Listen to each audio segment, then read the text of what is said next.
Now, let's come to gases. Right? Let's come to gases. We have defined our temperature scales. Now, in gases, we say that we have a pressure, we have a volume, and we have temperature. Right? And we say that at constant temperature, what happens? What is Boyle's law?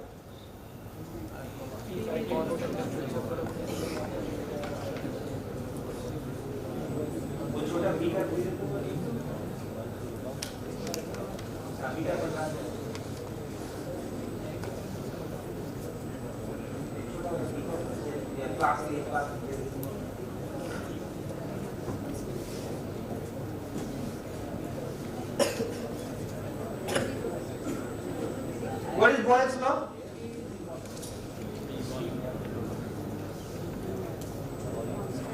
What is Boyle's law? वो तो पता है. At a constant temperature, the pressure is inversely proportional to volume. So on the table we have two vessels, right? And the volumes are different. One is a conical flask and one is a glass tumbler. Which one is having more volume? Tumbler is having more volume, right? This tumbler is having more volume. Should I check? Should I check that this has more volume? How do I check? मैं तो guess कर रहा हूँ देख करके. Let's check.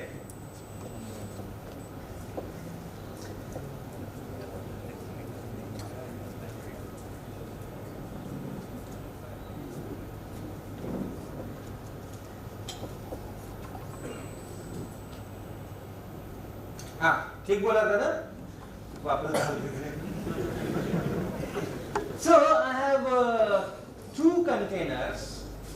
Each of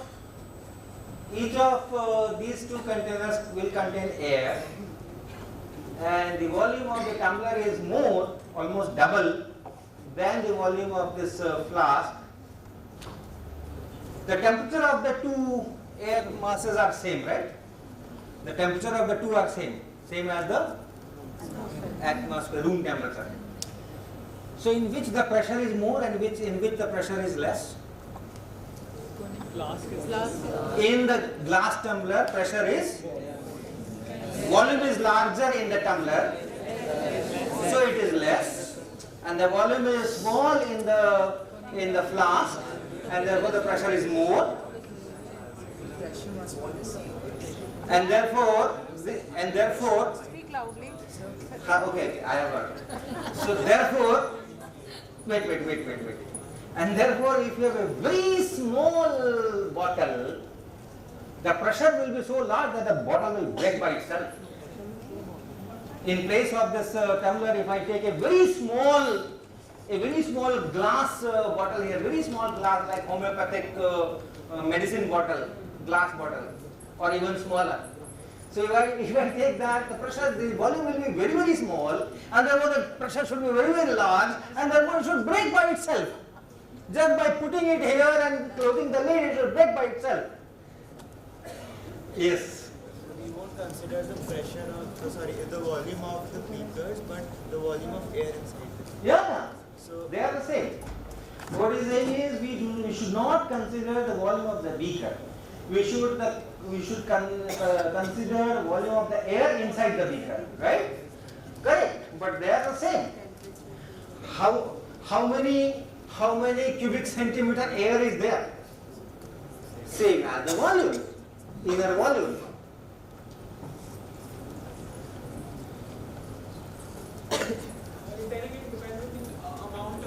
Amount of air that is there. Air in the beaker is much more than Okay. that present in the bottle. Amount of air. So in Boyle's law, you should also mention not only at constant temperature, but for the same amount of the gas. And amount means what? Grams. Moles. That's right, moles. So it is always PV equal to small n and then RT. Small n and then RT. So if this number of moles is different in the two cases, then even at the same temperature, your P into V is not constant. Right? More number of moles, P into V should be more. Right? So that is what is happening. The pressure is same here and here. What is the pressure now? Atmospheric pressure. And when I close, what pressure becomes? Does it decrease? Does it increase? Remain the same? It remains the same? It doesn't depend on the volume? Huh? Right. So the pressure is determined by two things. One is, what is pressure? Force per unit area. Right? Force per unit area. So I say that air has pressure. Air has pressure. This air has a pressure. What does it mean? These air molecules are hitting these walls, or if you place anything inside on the surface, the air molecules will hit and will create a force. And that force divided by the area of the surface, you say that is the pressure. Right? Now that force that air molecules are exerting on the walls, on the surface, will depend on two things.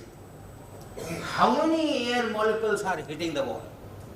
If less air molecules are hitting, then less force.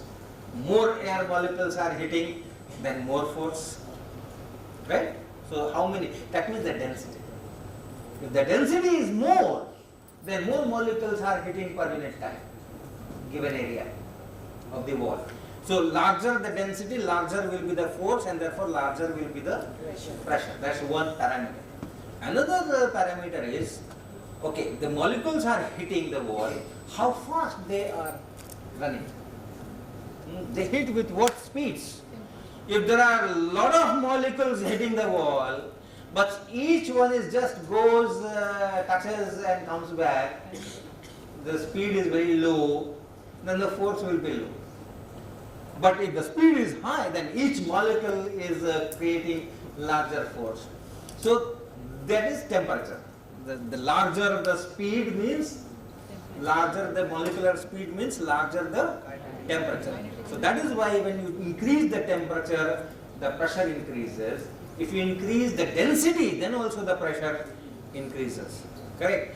So if I just take a vessel, many times this atmospheric pressure is defined as what weight of the column of the atmosphere till the end of it, per unit area, and so on and so forth.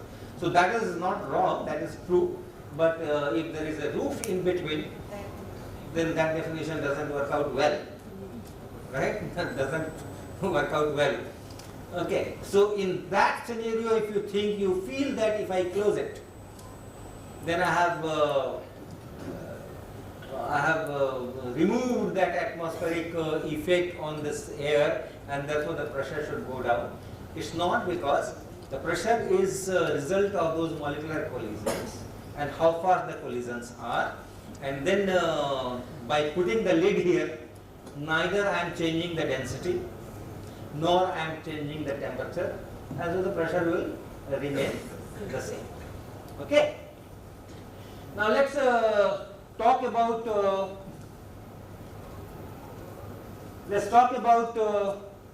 speed and temperature. I just tell that larger the temperature means on the average larger is the speed. Do I have something to write on? Fine. It's a good experience to give a lecture without a blackboard or a whiteboard or a green board. It's a very nice thing to do. You can write here and we can project it. Ah, okay. Yes, that can also be done. That is okay, fine. After you put a lid on that beaker and you take it to some other altitude, keeping the lid on the beaker, and you take it to some other altitude, does the pressure inside the beaker change? Because as per H C Okay. Have you gone with your water bottle in airplane? No, Closed. they make you empty. Closed. They make you empty. They will make you empty. Yeah, but after that check-in and after that security check, you can always purchase a bottle and drink half of it, and then half empty and half the thing.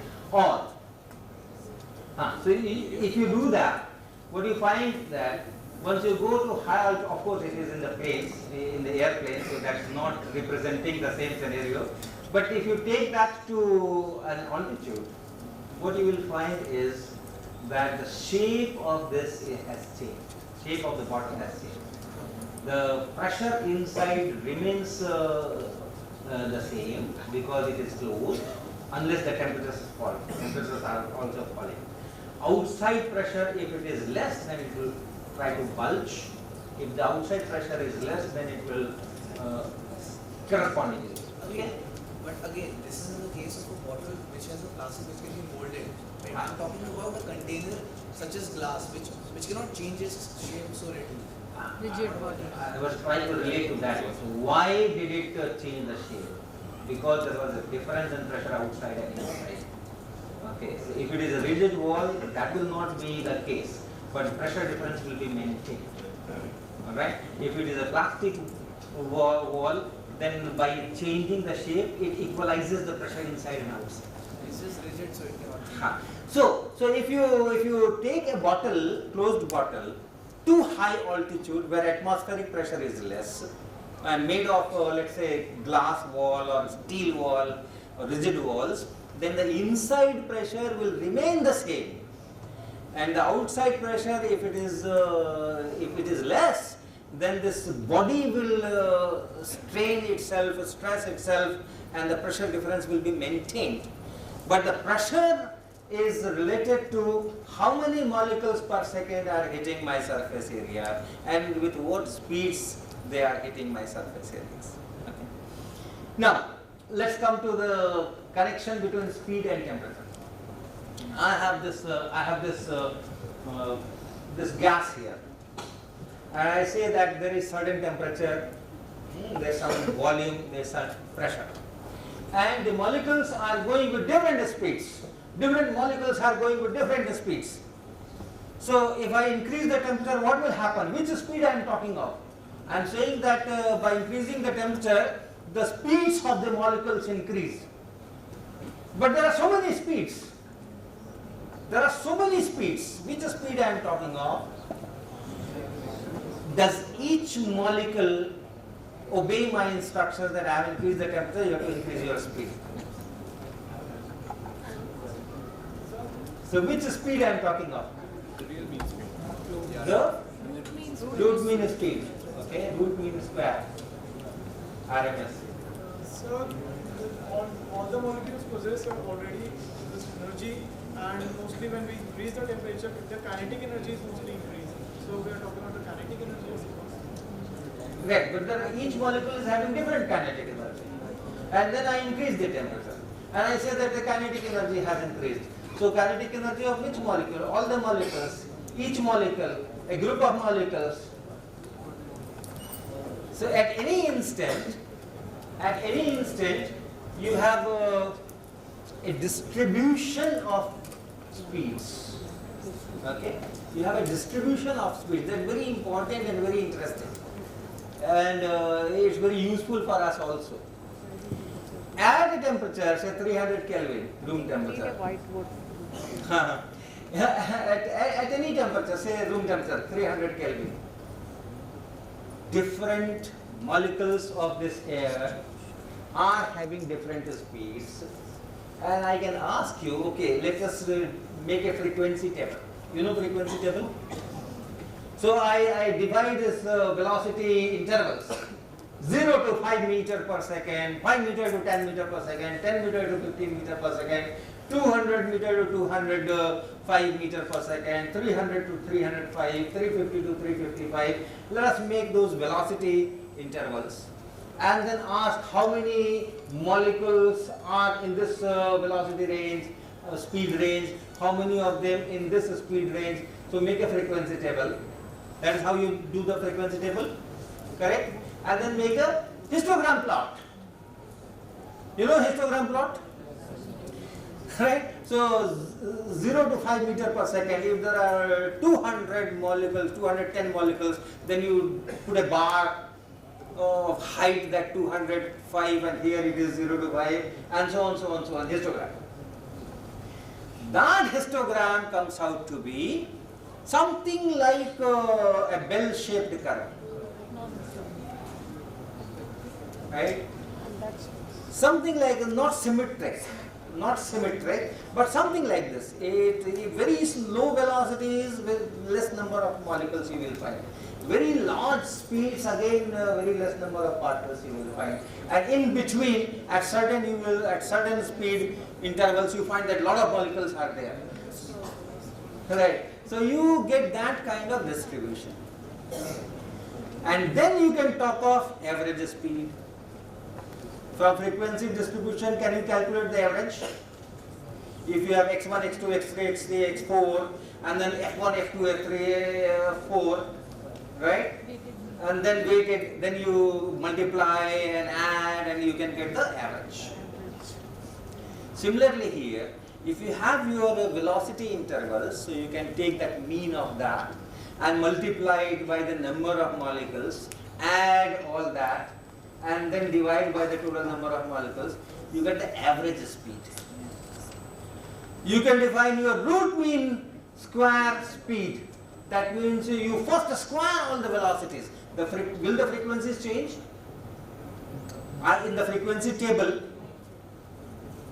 so if this speed has these many 200 molecules, then I square everything. Then I know that 200 molecules are having this much of speed square. 300 molecules are having this much of speed square. 1750 molecules are having this much of speed square. And then you take the average of speed squares. Essentially, why we are interested in speed squares? Because as you said, it is related to kinetic energy, half mv square. So we are taking average kinetic energy of the molecules. So you can take average of v square, and then you take square root of that average, because I still want to get a feel of how fast it is moving. So I need speed, not speed square. So that is why it is called root mean square speed. Correct. Then I have a most probable speed. Once you draw that histogram, you find that a particular bar is highest. You say that okay, that's the most probable. So there are different expressions. Now when I increase the temperature, I do not know what is happening to which molecule. Some molecules, because molecules are also not only having different speeds, they are even at the same temperature, they keep changing their speeds. Right? Some molecule will suddenly after a collision will have a lesser speed, and some molecule after the collision will have a larger speed. So I do not know which molecule is gaining speed and which molecule is losing speed when I increase the temperature. But that distribution, I know what will happen to that distribution. That histogram, I know what will happen to that histogram. That frequency distribution, I know what will happen to that frequency distribution. That whole thing will shift. If you are heating, the whole thing will shift to in that direction. The root mean square velocity, the root mean RMS, root mean square velocity, speed, the average speed, everything will be changed. Okay, will be increased. The kinetic energy, the average kinetic energy is increased, average speed will increase, and like that.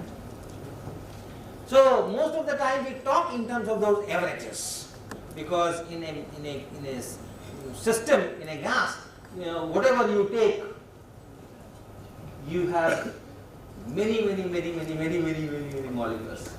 What is the order? How many molecules will be there in this glass? Air molecules. Just order. 10, 1,000, million, billion, trillion, 10 power 50. How many molecules will be there in this glass tumbler? Air molecules. 10 power 21, 10 power 20, 10 power 30, 10 power 40, 10 power 10, 10 power 1. One guess is 10 power 21. Around 20. So those many particles are there. I cannot keep track of those particles.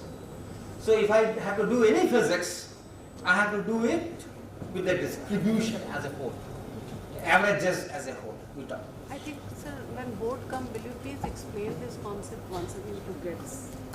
Because it's very interesting, and I mean the way you are explaining it. Okay. Right? ठीक है ना? समझ रहे ना क्या मैं कहना चाह रहा हूँ? Think in terms of the distribution. Don't think in terms of the individual speeds. And once you have the distribution, then you can milk those parameters, average speed and that, this and that, blah blah blah blah. But the distribution should be kept in mind. That at a certain velocity, at a certain speed, you have large number of particles. And then if you go somewhat larger speeds, then there are less, and then less. Similarly on the left side, less. Now the particles which are on the right of that average, right of that maximum, correct? If you go for those speeds, average is let us say 280, and I am asking for where are those particles which are having 1000 meter per second of speed, right? The average of the class score is 87, but I am looking only for those students who have scored between 97 and 100. So average is say 280 meter per second, but I am looking for those molecules which are having 100,000 meter per second or above. That number will be very small because the frequency distribution has gone down. That we call Maxwellian tail. That is tail of the distribution. But the tail is very, very important. The tail is very, very important for us, for our survival.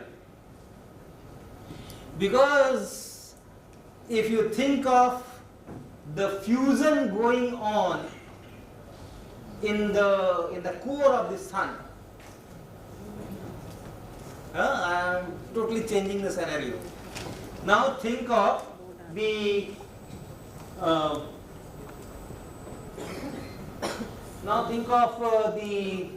okay, very good. Fusion going on in the core of the sun. How much is the temperature there? How much is the temperature in the core of the sun?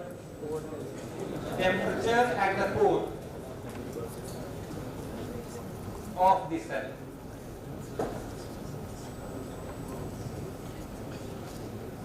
Can you see that the font size is okay for people? Slightly smaller for that one. Let me check myself. Not a big deal.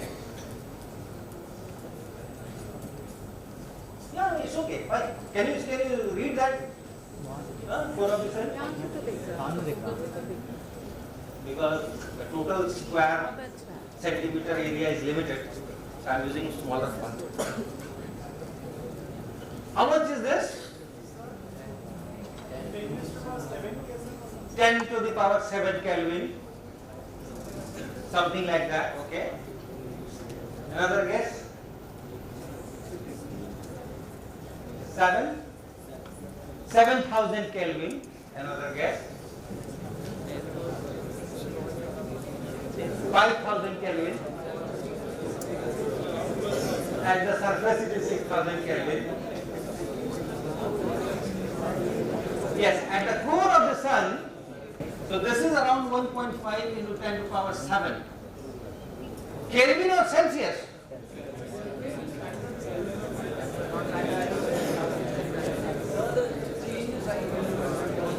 Doesn't matter. The difference is only 273. And I am talking of 1.5 into 10 to the power 7.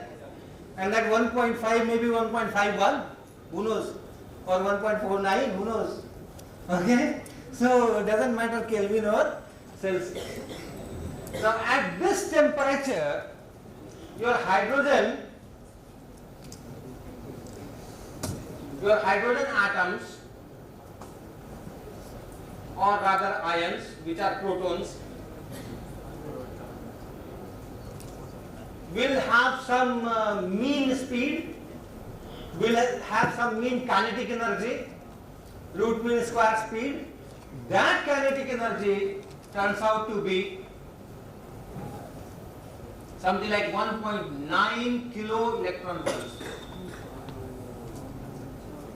You know electron volt? 1.6 into 10 to the power minus 19 joule is called 1 electron volt. And this is kilo is 1000.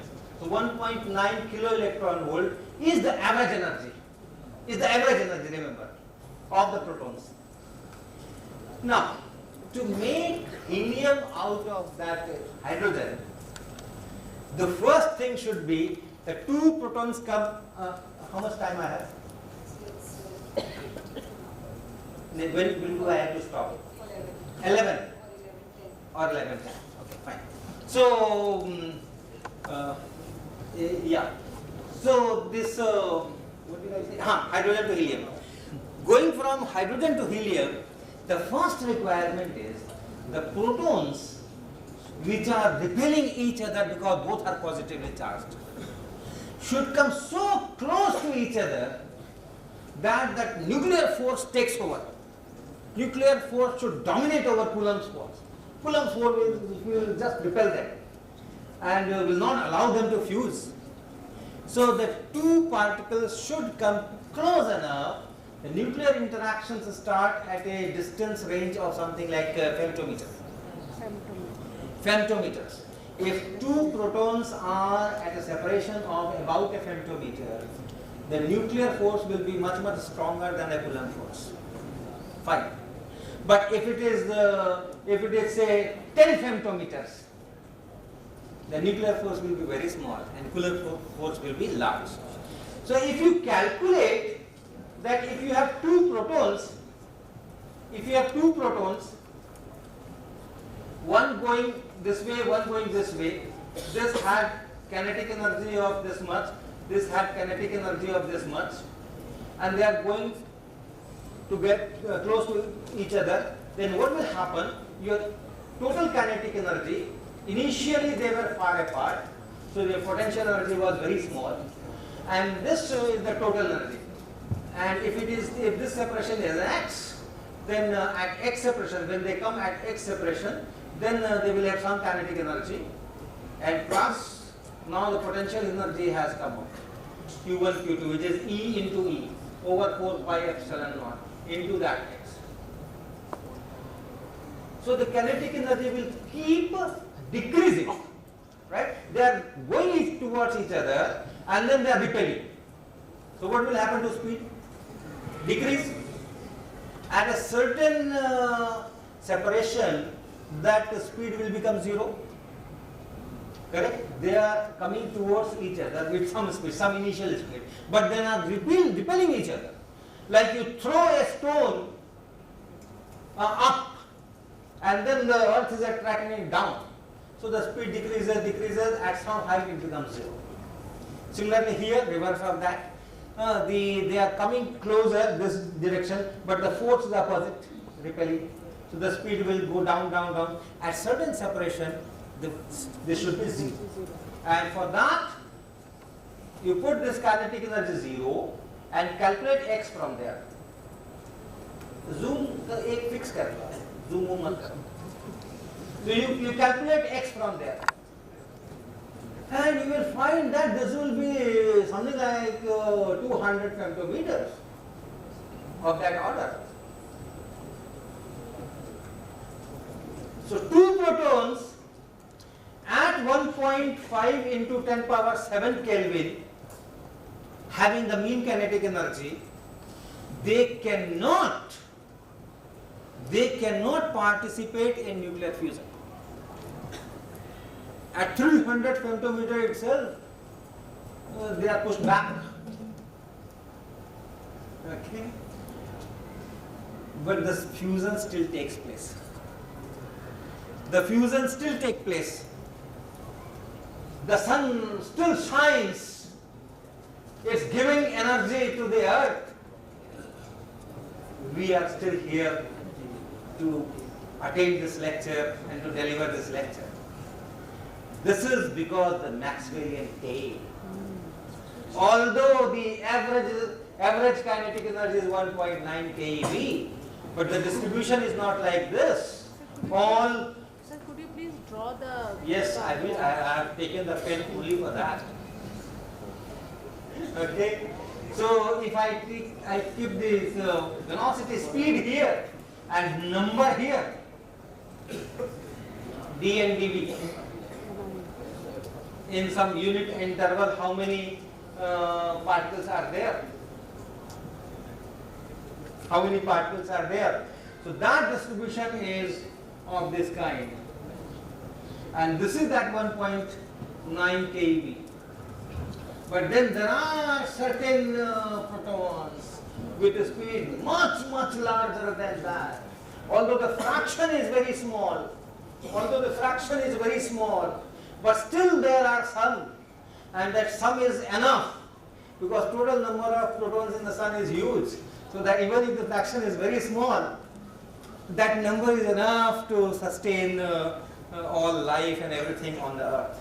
So that tail is extremely important. Okay, so you have to think in terms of that distribution. Okay, what else should I do? It means for fusions are only those protons are. Only those protons participate which are in the end of the Maxwell's distribution. Even they are not really sufficient to do that. So there are some more quantum mechanics involved, that barrier penetration, etc. But essentially, yes, this is the first requirement. Only those will participate. Yes.